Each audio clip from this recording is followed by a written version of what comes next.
Mira, mi amigo, tú puedes pecar no haciendo nada.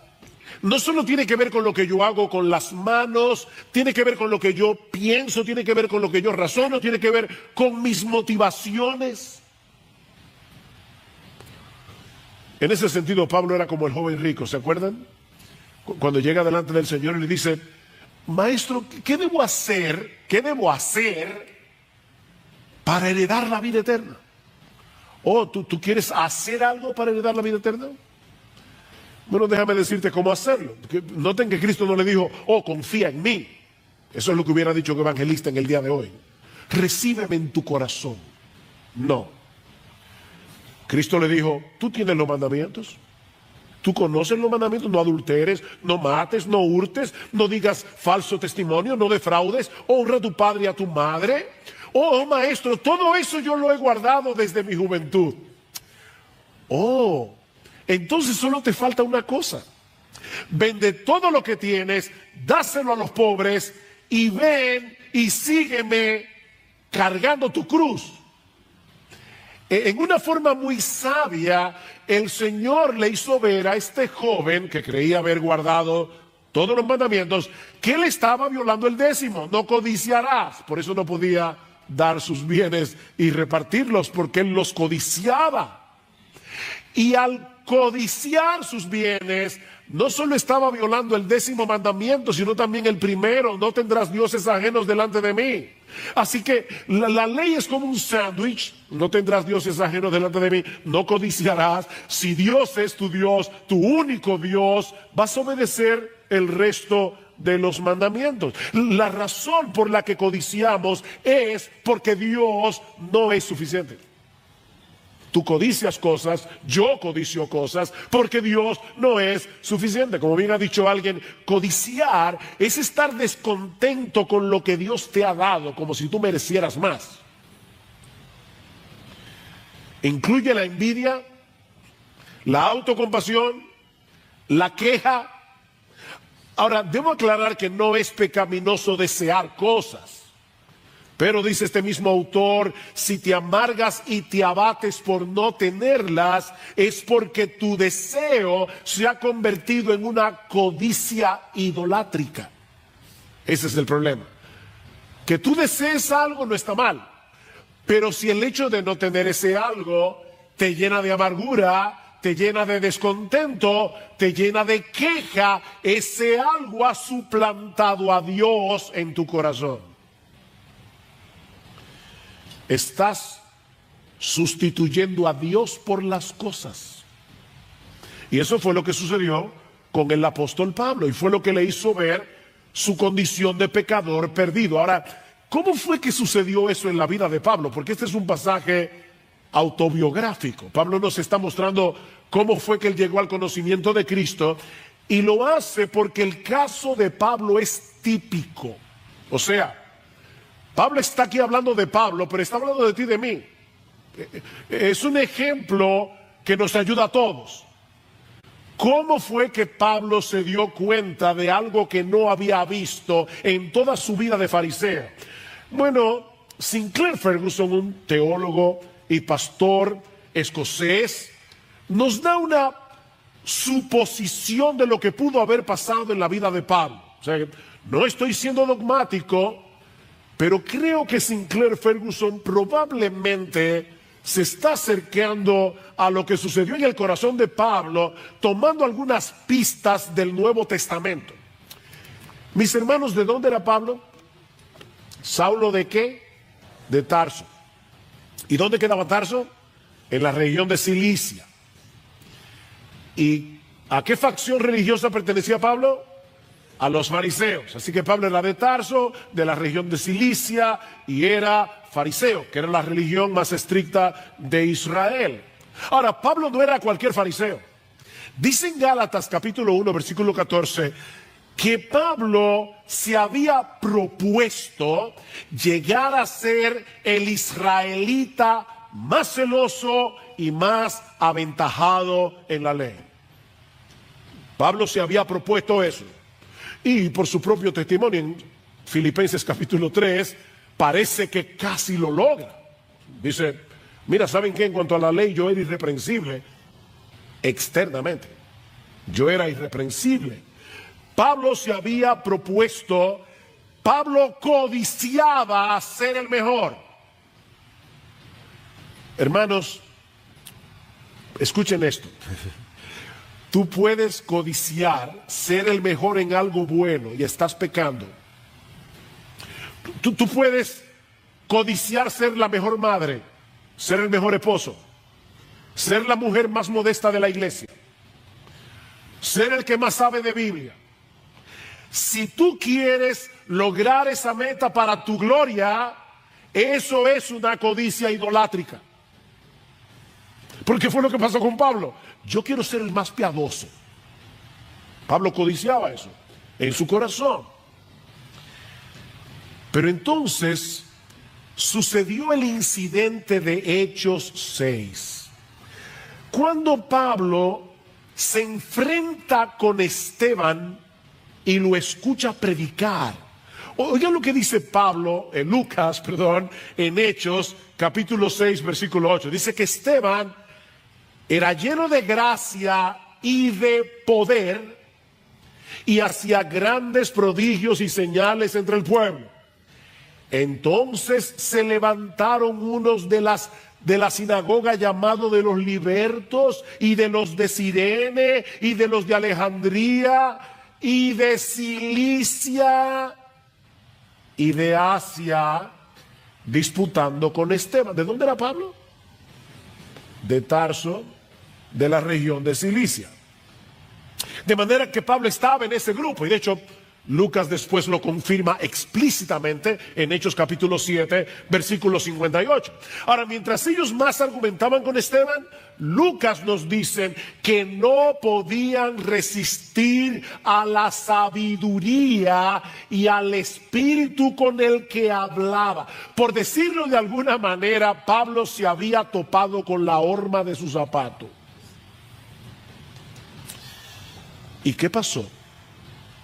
Que la reputación que tanto había codiciado y que se había esforzado tanto por alcanzar, ahora parecía derrumbarse delante de sus ojos. Y 2 capítulos más tarde Pablo se convierte. Dios estaba preparando a Pablo para su encuentro con Jesús en su camino a Damasco, apenas unos días después. Pero primero tenía que hacerle ver la profundidad de su pecado. Pablo tenía que entender lo codicioso que él era, lo que él codiciaba, ser un hombre admirado por su piedad. El 10º mandamiento le hizo ver a Pablo la maldad de su corazón. De manera que la ley es como uno de esos espejos. ¿Han visto esos espejos que agrandan la cara? Yo no sé para qué. Y no solamente agrandan la cara, tiene luz a todo alrededor. Para que tú veas todas tus manchas, todos tus hoyos, todo tu cabello mal puesto. Eso es la ley. Eso es lo que hace la ley. Por eso que Pablo dice en Romanos capítulo 3, versículo 20, que por medio de la ley es el conocimiento del pecado. ¿Recuerdan? Romanos 3:20, lo estudiamos hace ya meses atrás. Por medio de la ley es el conocimiento del pecado. Mis hermanos, es por eso que nosotros nunca debemos predicar el evangelio de Jesucristo divorciado por la ley. Hablaba con un hermano esta semana que debe estar aquí, así que perdóname que no te pedí permiso, pero hablaba con este hermano y le decía, mira, nunca le digas a un pecador simplemente y meramente que reciba a Cristo. Si tú le preguntas a un pecador, ¿tú quieres recibir a Cristo hoy? ¿Por qué no? ¿Quién no quiere recibir a Cristo? ¿Quién no quiere ir al cielo? Ahora, si tú le dices a un pecador, mírate en el espejo de la ley para que te des cuenta que tú eres peor de lo que tú crees que tú eres, entonces hay una reacción. No, nadie puede venir a Cristo a menos que no entienda que está condenado y que va camino al infierno. Los sanos no tienen necesidad de médico. Mis hermanos, nunca prediquen el evangelio sin exponer primero las demandas de la ley. Muéstrale al pecador el espejo de la ley. ¿Para qué? Para que vea su necesidad de un Salvador. Si no te ves a ti mismo como alguien que merece el castigo de Dios por sus pecados, ¿qué sentido tiene invitarte a que vengas a Cristo? Pero la ley no solamente revela el pecado. Pablo dice también que la ley nos provoca a pecar. Y ahora sí que está rara la cosa, ¿verdad? No quisiera enredarlos, pero usando un lenguaje químico, la ley es el catalítico del pecado. Si ustedes buscan la palabra catalítico, verán que es un elemento químico que provoca una reacción. Bueno, la ley es el catalítico del pecado. Ven el versículo 8. Pero el pecado, Pablo está personificando el pecado, pero el pecado, aprovechándose del mandamiento, produjo en mí toda clase de codicia, porque aparte de la ley, el pecado está muerto. No es que aparte de la ley no existe el pecado. Y Pablo ya demostró eso en Romanos 1, en Romanos 5, antes de que Dios diera la ley en el Sinaí, había pecado en el mundo, dice Pablo.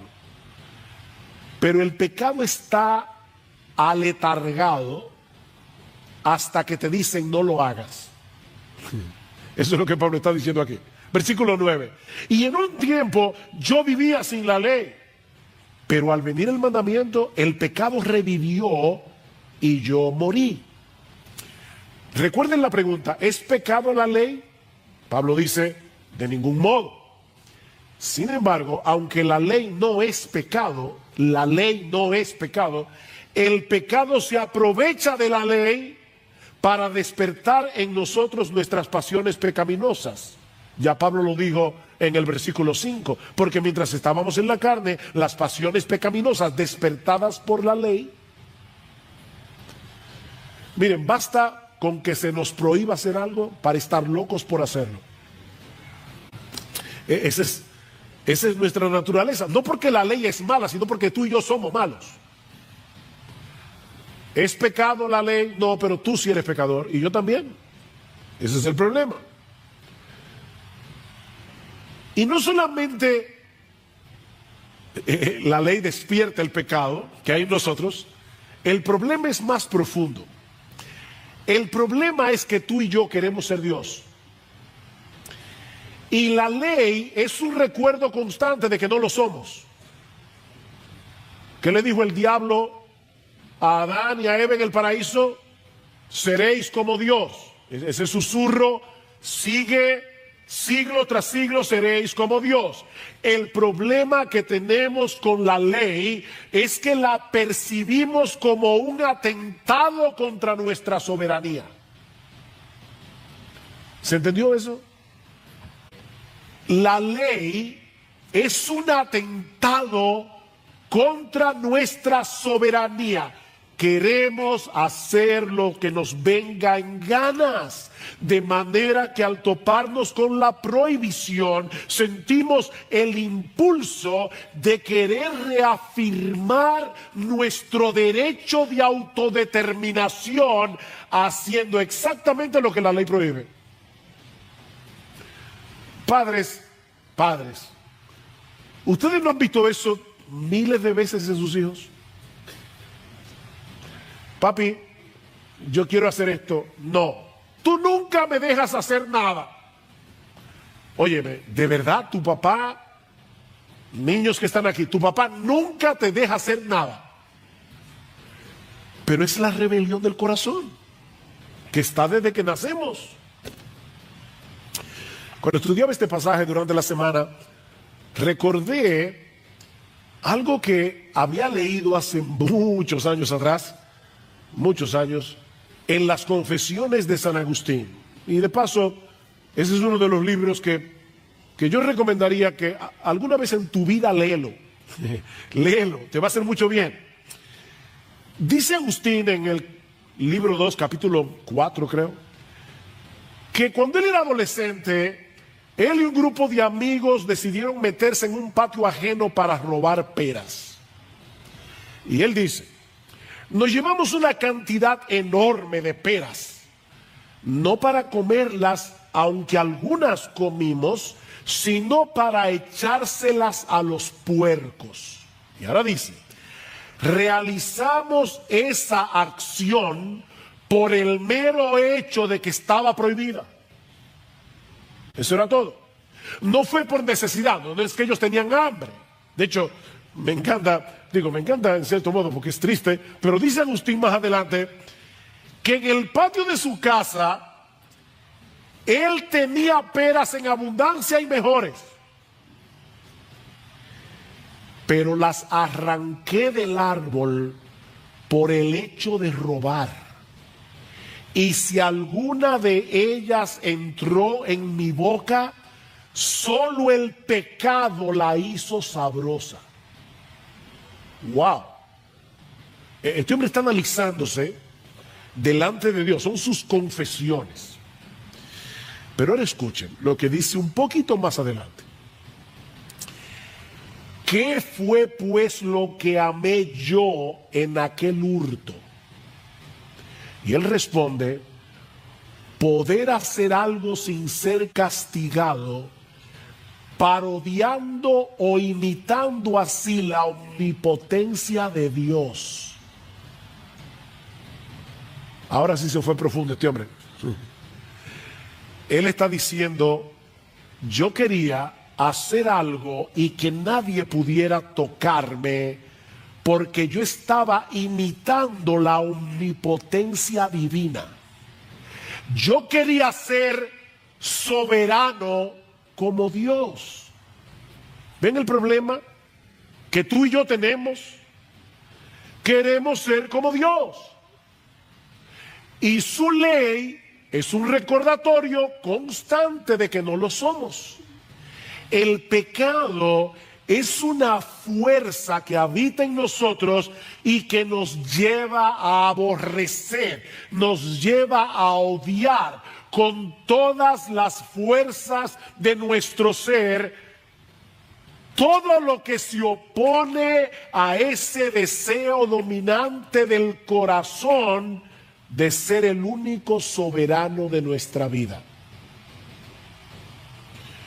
¿Recuerdan ese poema que se hizo famoso en la película Invictus y que Nelson Mandela recitaba continuamente en la celda mientras estuvo preso? Ese poema termina diciendo, soy el amo de mi destino, soy el capitán de mi alma. ¡Wow! Soy el amo de mi destino y soy el capitán de mi alma. De manera que el pecado no es otra cosa que autoidolatría. Cada vez que tú pecas es porque estás escogiendo adorarte a ti en vez de adorar a Dios. Eso es todo. El pecado es autoidolatría. Y el pecado se aprovecha de esa tendencia del corazón humano a idolatrarse a sí mismo para despertar nuestras pasiones pecaminosas usando los mandamientos de Dios. No codicies, ahora codicio más. No envidies, ahora envidio más. Ahora, lo que Pablo está tratando de hacerle ver, sobre todo a la audiencia judía que estaba en Roma, es que ellos estaban equivocados con respecto a la ley, porque los judíos pensaban que Dios había dado la ley para restringir el pecado y para hacernos más santos. De hecho, muchos pastores evangélicos creen lo mismo. Ellos creen que dando ley, ellos van a ayudar a los hermanos a ser más santos. Más adelante vamos a ver que no debemos desechar la ley. Pero predicar solo ley desde el púlpito no va a ayudar a nadie. De hecho, padres, cuidado padres, porque muchas veces esto es lo que nosotros hacemos también con nuestros hijos. Ley, sin gracia. Y la ley sin gracia, la ley sin el evangelio, la ley sin Cristo, no va a ayudar a nuestros hijos. No es que no les enseñes la ley, es que no dejes de enseñarles la gracia.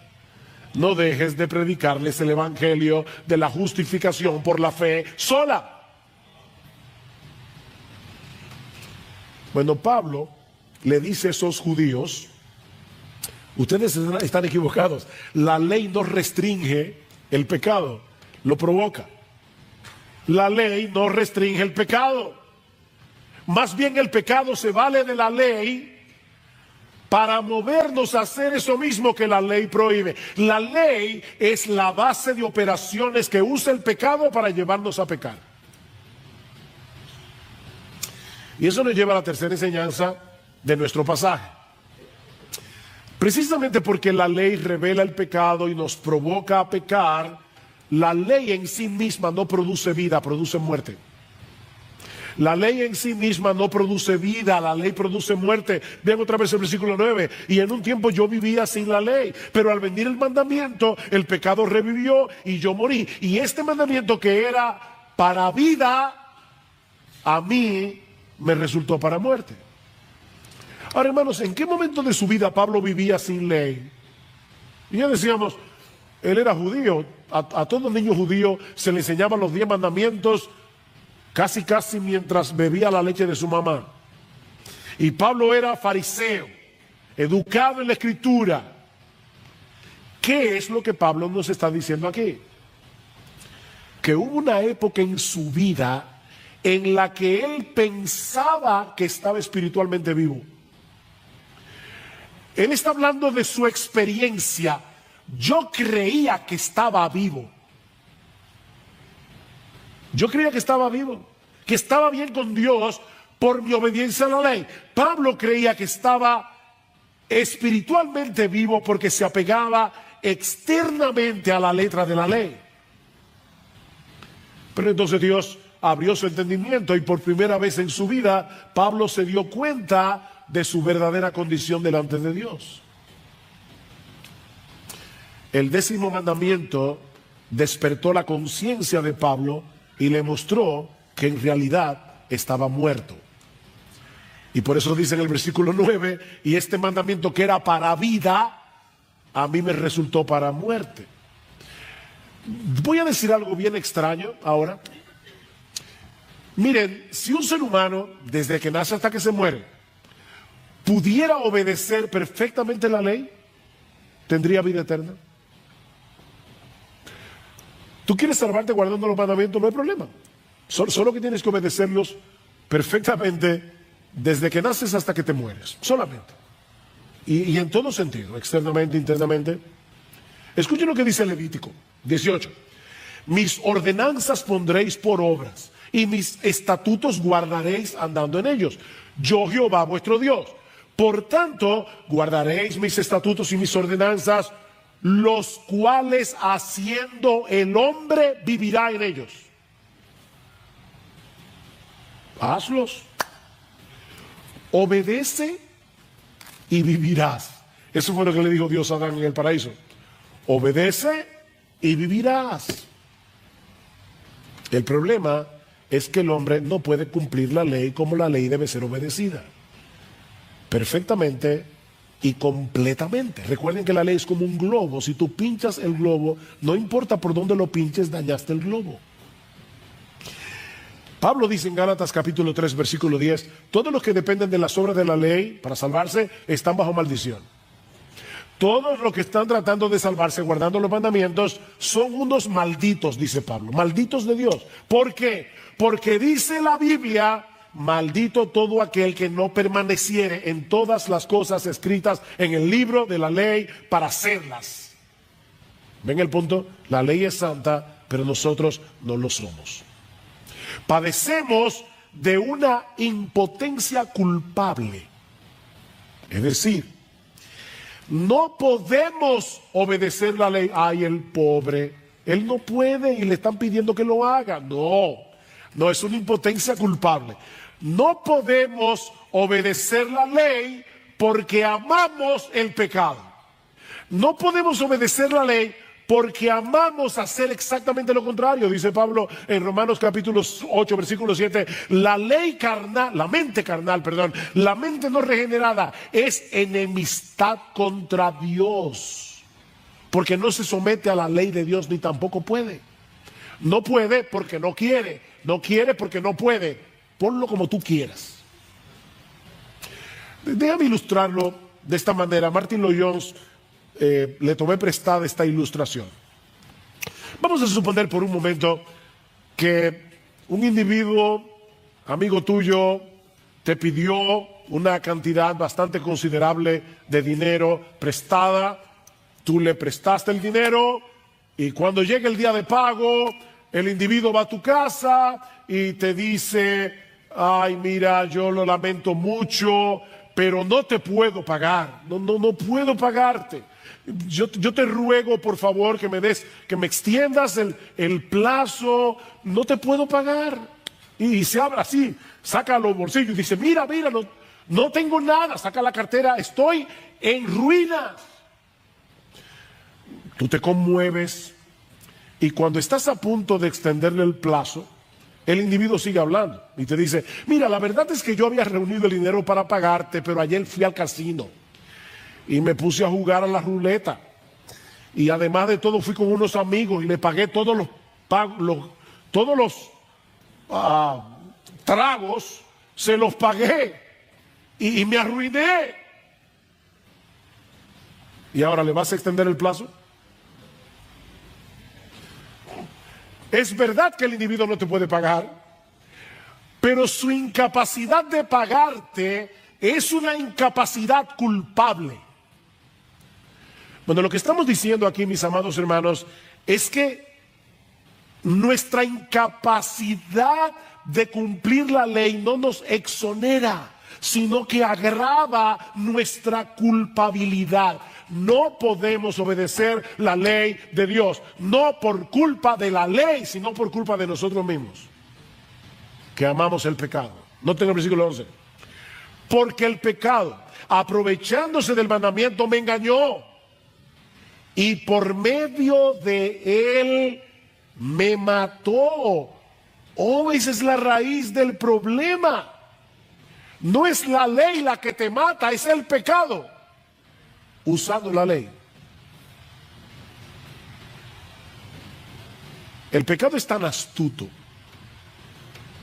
que es capaz de usar la misma ley, la ley de Dios, para engañarnos y para llevarnos a la condenación. Y el pecado se vale de varias estrategias para llevar a cabo su maquiavélico plan. Depende del caso. Y si no le da un resultado con uno, se va con el otro. O sea, él tiene varias estrategias. El pecado es muy creativo para usar la ley en contra nuestra. ¿Y cómo lo hace el pecado? Bueno, en el caso de algunos, los lleva a esforzarse por guardar la ley para salvarse. Eso es una forma en que el pecado nos engaña. Guarda la ley para que te puedas salvar. Miren, mis hermanos, esa es una de las formas más eficaces para endurecer el corazón de un pecador y alejarlo de Jesús. No es por casualidad que las personas más duras en contra del evangelio son los religiosos. Son las personas más duras, porque ellos están tratando de salvarse cumpliendo la ley. El pecado te está engañando, haciéndote creer que puedes salvarte guardando la ley. Y es un engaño del pecado. Ahora, ese engaño está unido a otro engaño. Y es que el pecado reduce el alcance de la ley a las acciones externas para hacernos creer que estamos cumpliendo la ley. Miren, yo no les voy a pedir que levanten la mano, pero yo estoy seguro que serían muchos los que la levantarían. ¿Quiénes aquí, predicando el evangelio a un perdido, te dice: pero yo nunca he matado, yo nunca he robado, yo nunca he adulterado? Lo que esa persona está diciendo en realidad es: yo nunca he cometido la acción externa de la ley. Es por eso que Jesús le dice a los fariseos: ¿de verdad tú nunca has matado? Mira, todo aquel que se enoja contra su hermano con un enojo pecaminoso ya lo mató. Perdón, ¿hay alguien aquí que no sea un homicida? Óyeme, todo aquel que se enoja contra su hermano y usa palabras hirientes para descargar su ira, para denigrar a la otra persona, estúpido, imbécil, cabeza hueca, bueno para nada. Ok, ¿hay alguien aquí que no es un asesino?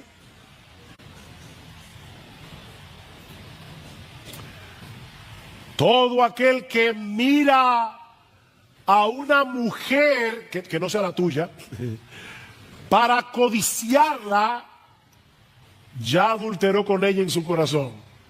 Uy, qué duro. Ningún adúltero aquí. El pecado es muy astuto. Otra cosa que hace el pecado es hablarnos mal de la ley. O sea, si no le da resultado llevarte a ser el niño bueno o la niña buena para ganarte el cielo, entonces el pecado te habla mal de la ley y te dice que la ley es demasiado restrictiva, que la ley es demasiado dura, demasiado rígida. En casa a veces hacemos juego de palabras, mezclando una palabra con otra. Por ejemplo, universidad viene de uno y diverso. Es universidad. Bueno, yo recuerdo que un día una de nuestras hijas llegó bien frustrada a la casa por una de sus profesoras y decía, es que es demasiado estrígida. O sea, no era estricta, no era rígida, era estrígida. O sea, ok, lo que la ley te dice es que, el pecado, perdón, es que la ley es estrígida. O sea, no te permite hacer nada. Y dice Martin Lloyd-Jones, de esa manera, porque la mayoría de la gente piensa así de la ley, de esa manera el pecado agita la rebelión, aumenta más y más la maldad y la humanidad se vuelve cada vez más insufrible. Por eso el mundo está como está, porque el pecado nos está engañando. De manera, mis hermanos, que el villano de esta historia no es la ley. El villano es el pecado. El villano es el pecado, que se vale de la ley para alejarnos de Dios y llevarnos a una condenación eterna. De ahí la conclusión a la que llega Pablo en los versículos 12 y 13. Así que la ley es santa y el mandamiento es santo, justo y bueno. Entonces, ¿lo que es bueno vino a ser causa de muerte para mí? De ningún modo. Al contrario, fue el pecado, a fin de mostrarse que es pecado, al producir mi muerte por medio de lo que es bueno, para que por medio del mandamiento el pecado llegue a ser en extremo pecaminoso. La ley es santa, justa y buena. La ley, mis hermanos, no es un código impersonal de conducta. La ley es el reflejo del carácter perfecto, hermoso, atractivo, deleitoso de nuestro Dios. Eso es la ley. Por lo tanto, si la ley es de Dios, tiene que ser santa, justa y buena. No puede ser de otra forma. Pablo dice en el versículo 14, la ley es espiritual. Dice en el versículo 16, la ley es buena. Dice en el versículo 22, en el hombre interior, yo me deleito en la ley de Dios. ¿Por qué los cristianos deben deleitarse en la ley de Dios? Porque se deleitan en el Dios de la ley, que es santo, justo y bueno. Oh, cuánto amo yo la ley. ¿Eso es lo que dice el salmista? No. Oh, cuánto amo yo tu ley.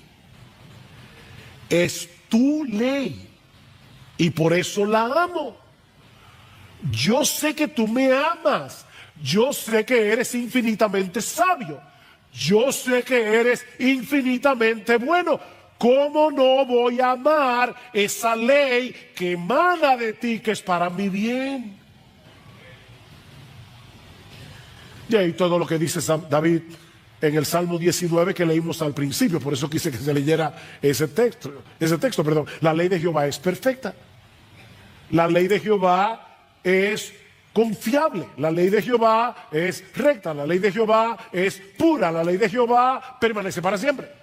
¿Y qué hace la ley? La ley convierte el alma. La ley hace sabio al sencillo. La ley alegra el corazón. ¿Tú oíste eso? Yo no sé cuántas veces yo he hecho este experimento y siempre me da igual. Yo digo, piensen rápidamente en la primera palabra que le viene a la mente cuando escuchan la palabra santo. Y la gente dice puro, recto, etcétera, etcétera, pero nadie dice alegría. Porque la gente tiene una distorsión causada por el pecado que no le permite ver que es la santidad lo que produce alegría en el corazón. Los mandamientos de Jehová son rectos y por eso alegran el corazón. La ley alumbra los ojos. Es más dulce que la miel. Es más preciosa que el oro. ¿Dónde está el problema entonces? El problema está en el pecado, como dice Pablo en el versículo 13, que usa lo que es bueno para matarnos. Dice un comentarista, el asesino es el pecado y el revólver que usa es la ley, pero el asesino es el pecado. Vamos a pensar por un momento en un individuo que comete un homicidio y es condenado a cadena perpetua. Lo que está mal no es la ley que lo condenó. Lo que está mal es la acción homicida que es condenable. ¿Ven el punto? No es la ley que nos condena la que está mal. Es la acción homicida que metió a ese individuo en la cárcel. Así que la ley no es la que produce la muerte del pecador. Es el pecado que se vale de la ley para matarnos. Pero Dios es soberano y Él siempre sí se sale con la suya. Así que, ¿qué hace Dios? Al producir nuestra muerte, el pecado, por medio de lo que es bueno, el carácter perverso y mortífero de la ley queda puesta en evidencia. Eso es lo que dice Pablo en el versículo 13. Para que el pecado llegue a ser en extremo pecaminoso. Dios usa la ley para mostrarnos que el pecado que mora en ti y en mí es 1000 veces peor de lo que la mayoría de las personas está dispuesta a admitir. Óyeme, mi hermano, y usa eso cuando alguien te critique. No te preocupes, que tú eres 1000 veces peor que eso. Es como decía Bernard Shaw, el famoso dramaturgo inglés, era bien cínico, y decía, a mí no me importa si una persona es blanca o es negra, si es rica o es pobre, con que sea hombre suficiente, porque no podría hacer nada peor. Ya si tú eres ser humano, de verdad, tranquilo, que tú eres peor de lo que la gente piensa de ti. Tú eres 1000 veces peor. Ahora, ¿para qué la ley hace eso? Para llevarnos a ver nuestra necesidad de un Salvador. Que no podemos salvarnos por nosotros mismos, sino por medio de Cristo, que obedeció perfectamente la ley y en la cruz pagó por nuestras transgresiones. ¿Qué dice Pablo en Gálatas? Capítulo 3, si la ley pudiera vivificar, si la ley pudiera darnos vida por nuestra obediencia, la justicia fuera verdaderamente por la ley, obedecen los mandamientos y todo estará bien. Mas la Escritura lo encerró todo bajo pecado para que la promesa que es por la fe en Jesucristo fuese dada a los creyentes. Para eso sirve la ley. Para muchas cosas el hombre tiene visión, mucha visión, pero es incapaz de percibir el estado real en que se encuentra su alma delante de Dios, y mucho menos es incapaz de desear el remedio que Dios ha provisto.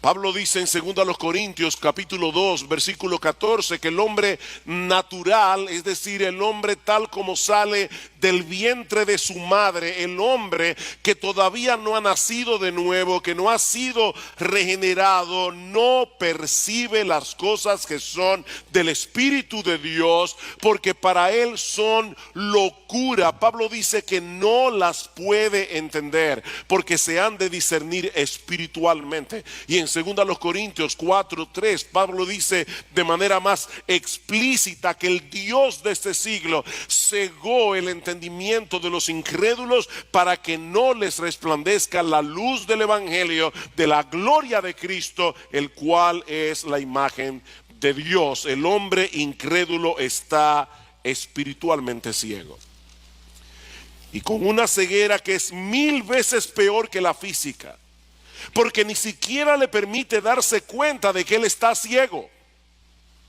Él cree que ve, pero no ve.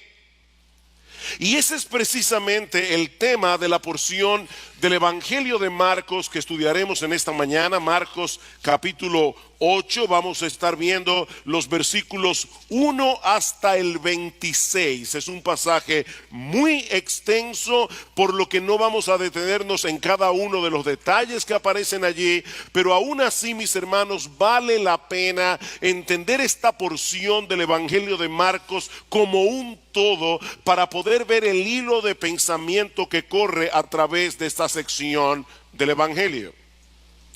Este capítulo comienza con un incidente similar al que nosotros vimos hace varias semanas atrás en el capítulo 6 de Marcos, cuando el Señor alimentó a una gran multitud con 5 panes y 2 peces. Por eso hemos titulado esta primera escena "Una lección repetida para un grupo de alumnos de lento aprendizaje".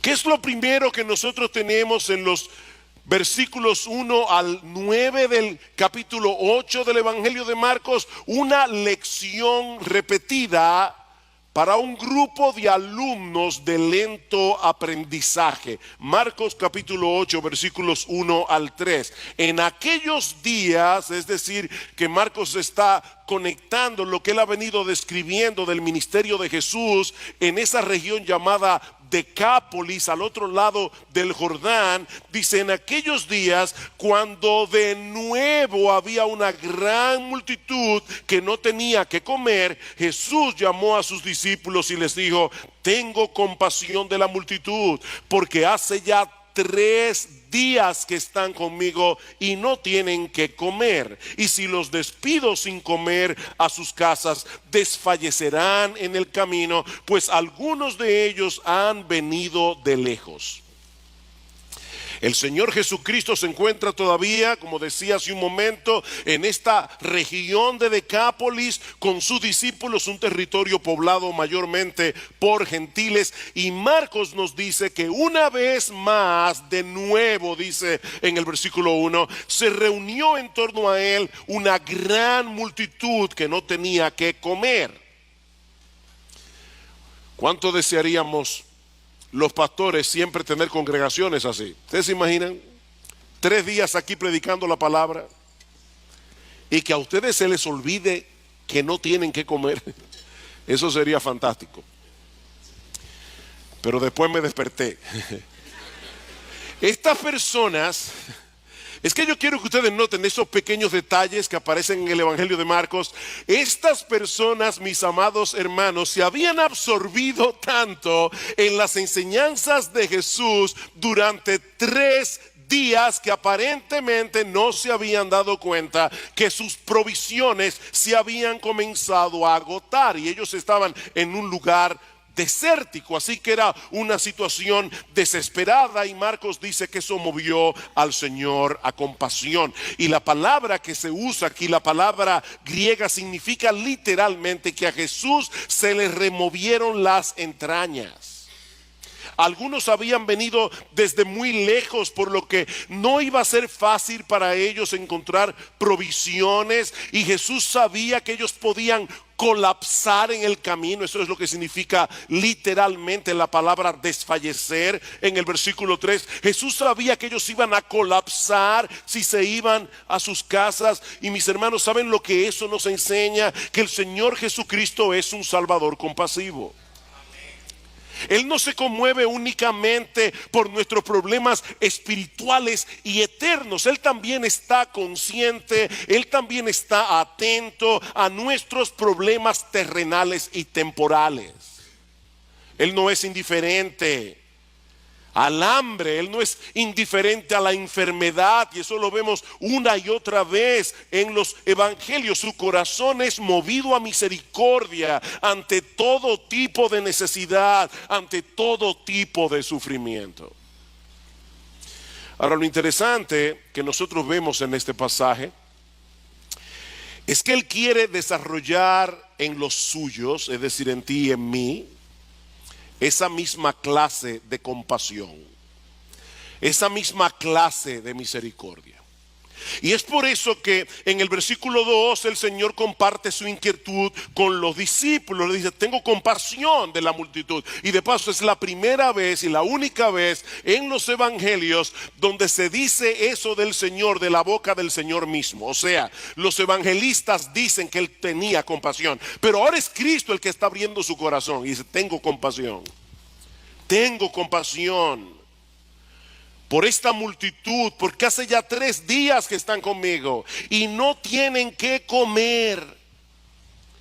Él comparte esta inquietud con los discípulos, pero mis hermanos, como sucede muchas veces, donde Jesús ve una oportunidad, nosotros vemos un problema. Y cuando vemos el problema, perdemos la oportunidad. ¿Cómo reaccionaron los discípulos? Versículo 4. Sus discípulos les respondieron: ¿y dónde podría alguien encontrar lo suficiente para saciar de pan a estos que están aquí en el desierto? De verdad que hay momentos que uno está leyendo los evangelios y uno saca exclamaciones. Yo no sé tú, pero a veces yo digo: ¿what? Déjame hacerte una pregunta. Si tú hubieras estado allí en ese momento, ¿cuál habría sido tu respuesta a los discípulos? Imagínate, ¿te acuerdas la serie El Túnel del Tiempo? Algunos se acordarán. Bueno, imagínate que tú puedes tomar el túnel del tiempo y llegar a ese momento particular con el conocimiento que tú tienes ahora de los evangelios, y más particularmente con el conocimiento que tienes del evangelio de Marcos, y escuchas a los discípulos hacerle esta pregunta a Jesús: ¿de dónde vamos a sacar comida para que coman todos estos? ¿Qué tú les habrías respondido? Bueno, yo no sé tú, pero probablemente yo les hubiera dicho: ¿cómo que de dónde? De ese Señor de gloria que puede multiplicar unos cuantos panes y unos cuantos peces y convertirlos en un banquete. Jesús puede hacer eso. Bien, esa es la respuesta correcta. Pero ¿saben qué, mis amados hermanos? Yo me temo que de haber estado allí, lo más probable es que tú y yo habríamos reaccionado exactamente como ellos lo hicieron. Exactamente. Tenemos un serio problema, tú y yo tenemos un serio problema para aplicar lo que conocemos del Señor. Cuando estamos en un momento difícil, cuando estamos en medio de la prueba, cuando estamos en medio del dolor, se nos olvidan los principios bíblicos, se nos olvida la teología. Pero ya hablaremos de eso dentro de un momento. Ahora, lo sorprendente de esta historia, mis hermanos, es que el Señor no desecha a sus discípulos por causa de su torpeza, y eso es una buena noticia, sino que con toda paciencia les repite la misma lección que le había dado en el capítulo 6, versículo 5. Y Él les preguntó: ¿cuántos panes tenéis? Y ellos respondieron: 7. Entonces mandó a la multitud que se recostara en el suelo, y tomando los 7 panes, después de dar gracias, los partió y los iba dando a sus discípulos para que los pusieran delante de la gente, y ellos los sirvieron a la multitud. También tenían unos pocos pececillos, aparentemente sardinas, y después de bendecirlos mandó que estos también los sirvieran. Todos comieron y se saciaron, y recogieron de lo que sobró de los pedazos 7 canastas. Los que comieron eran unos 4,000, y los despidió. Marcos no nos dice cómo fue que operó el poder de Jesús para hacer este milagro, y eso es algo que siempre me lo he preguntado. ¿Sería que al partir el pan crecía el otro pedazo? ¿O sería que en la canasta donde estaban los 7 panes y los pocos pececillos comenzaron a aparecer de la nada panes y peces? Nosotros no lo sabemos. Y ¿saben qué, mis amados hermanos? No tiene la menor importancia, porque sea de un modo o de otro, el punto es que el Señor alimentó milagrosamente a un montón de personas con 7 panes y unos pocos pececillos. Es el mismo que en el principio creó de la nada con el poder de su palabra los cielos y la tierra. Él estaba allí ese día, encarnado en persona, y sigue siendo el mismo en el día de hoy. Un Salvador compasivo y todopoderoso. Marcos dice en el versículo 9 que eran 4,000 personas, y Mateo, en el pasaje paralelo en Mateo 15:38, dice que ese cálculo fue sin contar las mujeres y los niños. ¿Cuántas personas habían allí? Probablemente más de 15,000. Y aún así sobraron 7 canastas llenas de comida. Y de paso, mis hermanos, la palabra que usa Marcos aquí para canasta no es la misma que se usa en el pasaje anterior, en el capítulo 6. Esta era una canasta, como nosotros tenemos una fuerte influencia norteamericana. Creo que ustedes van a entender esto. Es un hamper, eso es lo que significa la palabra griega. Es una canasta lo suficientemente grande para que quepa un hombre entero dentro de ella. Es la misma palabra que aparece en Hechos capítulo 9 versículo 25, cuando dice que Lucas, que Pablo tuvo que ser descolgado del muro de Damasco en una canasta. Así que es probable que en esta ocasión hayan recogido más panes y más peces que en el milagro anterior. Mis hermanos, ¿qué aprendemos de esta escena? Que nuestro Dios tiene el poder para proveer para todas nuestras necesidades conforme a sus riquezas en gloria en Cristo Jesús, como dice Pablo en Filipenses 4. Él es un Dios confiable, Él es un Dios poderoso, Él es un Dios compasivo. Nosotros podemos echar nuestras cargas, podemos echar nuestras ansiedades sobre Él, porque Él tiene cuidado de nosotros, como dice el apóstol Pedro. Lamentablemente e increíblemente, hay muchos que no quieren a ese Salvador reinando en sus vidas. Y por eso cierran sus ojos a toda evidencia, como vemos en la siguiente escena del pasaje, que yo he titulado Palabras de juicio para un grupo de ciegos que no quiere ver. Palabras de juicio para un grupo de ciegos que no quiere ver. Marcos nos dice en el versículo 10 que inmediatamente después del milagro Jesús se embarcó a la región de Dalmanuta con sus discípulos, donde es confrontado por los fariseos. Versículo 10: y subiendo enseguida a la barca con sus discípulos fue a la región de Dalmanuta. Entonces salieron los fariseos y comenzaron a discutir con él, buscando de él una señal del cielo para ponerle a prueba. Esta fue la la última confrontación de Jesús con los líderes religiosos de Israel en la región de Galilea, porque unos días más tarde el Señor iba a dirigirse a Jerusalén y allí sería juzgado, allí sería condenado a muerte. Así que en cierto modo, mis amados hermanos, lo que nosotros estamos viendo aquí en el capítulo 8 del Evangelio de Marcos marcó el principio del fin del ministerio terrenal de Jesús. Y es interesante notar que los fariseos fueron a buscar a Jesús para discutir con él. No fue que se encontraron con Jesús por accidente. Ellos andaban detrás de Jesús. ¿Y saben por qué andaban detrás de Jesús? Porque estos hombres no soportaban el evangelio de la gracia. Ellos andaban detrás de Jesús porque ellos estaban tan absortos en su propia justicia que ellos odiaban el evangelio. El evangelio era un insulto para estos hombres. Y ellos veían a las personas yéndose detrás de Jesús y estaban preocupados. Y querían desacreditar al Señor delante de todo el mundo. Y por eso es que le piden una señal del cielo. ¿Notaron eso? Danos una señal del cielo. Y ese detalle es importante. Los judíos pensaban que Satanás podía imitar los milagros de Dios siempre y cuando se tratara de cosas que ocurrían aquí en la tierra.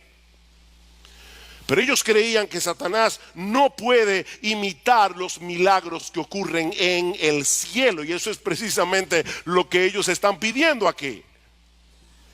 No vengas con esos milagros que tú haces aquí en la tierra, porque ya sabemos que el diablo puede hacerlos también. Haz algo verdaderamente extraordinario, algo que tenga que provenir directamente del trono de Dios. Detén el sol como hizo Josué en Gabaón, o haz que llueva fuego del cielo como hizo Elías. Eso es lo que nosotros queremos. Una señal del cielo. No venga con un milagrito aquí, no. ¿Cuál fue la respuesta de Jesús a esta ridícula petición? Versículo 12. Suspirando profundamente en su espíritu, dijo: ¿por qué pide señal esta generación? En verdad os digo que no se le dará señal a esta generación. Y dejándolos se embarcó otra vez y se fue al otro lado. Mira, si tú vas delante de alguien y le demandas algo y su reacción es